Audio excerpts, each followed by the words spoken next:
क्योंकि आज तो तुम्हें पता ही नहीं कि वर्तमान होता भी।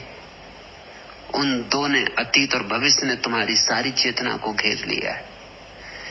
धीरे धीरे वर्तमान के लिए तलाशो, खोजो। जो आज असंभव सा है, कल धीरे धीरे संभव हो जाएगा, एक दिन संभव हो जाएगा। हो तो आज ही सकता है संभव, अगर त्वरा हो, तीव्रता हो, समग्रता हो, आकांक्षा, अभिप्सा गहन हो तो सकता है अभी और यहीं। मुझे सुनते सुनते हो जाए, बहुतों को हुआ है, हो रहा है। सिर्फ सुनते सुनते धुन बन जाती, भूल जाते हो कौन हो तुम, भूल जाते हो कल क्या होना है। यही सत्संग का अर्थ है। किसी के साथ बैठ के वर्तमान में हो जाना सत्संग है। धीरे धीरे तोड़ो, जमीन टूटेगी। जलधार को गिरते देखा है चट्टानों पर? चट्टानें बड़ी मजबूत मालूम पड़ती। पहले सोचोगे तो लगेगा असंभव है कि जलधार कभी चट्टानों को तोड़ पाएगी, लेकिन रस्सी आवत जात है, सिल पर पड़त निशान। रस्सी आते जाते आते जाते आते जाते कठोर चट्टान पर भी निशान छोड़ देती। जलधार गिरते गिरते गिरते गिरते चट्टानों को तोड़ देती, चट्टानों को रेत कर देती। ऐसी ही प्रक्रिया है। ध्यान कोमल प्रक्रिया है। जैसे कोई फूल, और तुम्हारे मन की आदतें जड़ चट्टानों की तरह हैं, बहुत वजनी, बहुत भारी, बहुत कठोर। पर घबराओ मत, वे मृत है।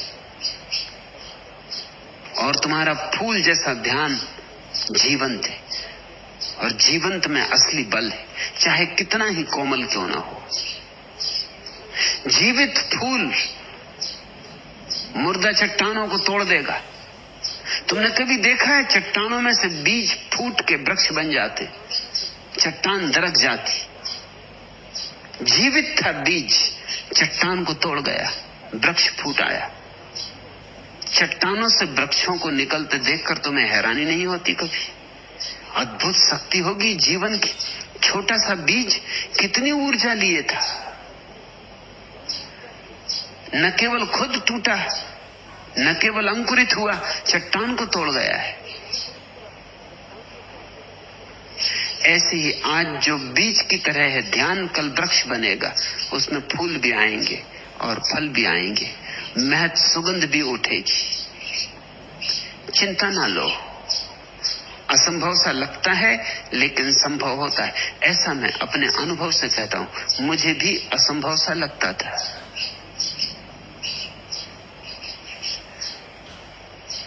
वर्षों असंभव सा ही लगता रहा, लेकिन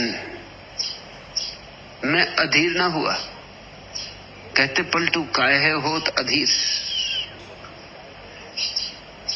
जितना असंभव सा लगा उतना ही मैंने त्वरा से अपनी ऊर्जा लगा दी, उतनी ही मैंने चुनौती स्वीकार की।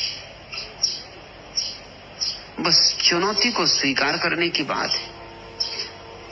फिर ध्यान एक अद्भुत अभियान है। चांद तारों पर पहुंचना आसान है, ध्यान या समाधि में पहुंचना निश्चित कठिन है। मगर चांद तारों पर पहुंच के भी क्या करोगे? आर्मस्ट्रांग जब पहली दफा चांद पर चला तो उसने क्या किया? सोच रहा था पृथ्वी की कि कब घर पहुंचे, पत्नी बच्चों की, मित्रों की। सोच रहा होगा कि कौन सी फिल्म लगी मेरे गांव की टाकीज में। सोच रहा होगा कि आज पत्नी ने क्या भोजन बनाया है। था चांद पर, मगर सोच क्या रहा होगा? सोच रहा होगा कि बस अब एक आध दिन की बात और है कि वापस लौटने की घड़ी आई जाती, घर पहुंचूंगा।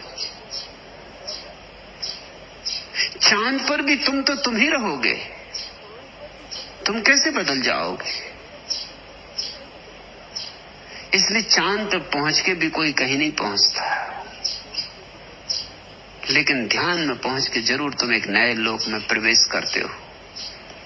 प्यार मेरे भार मत बनो,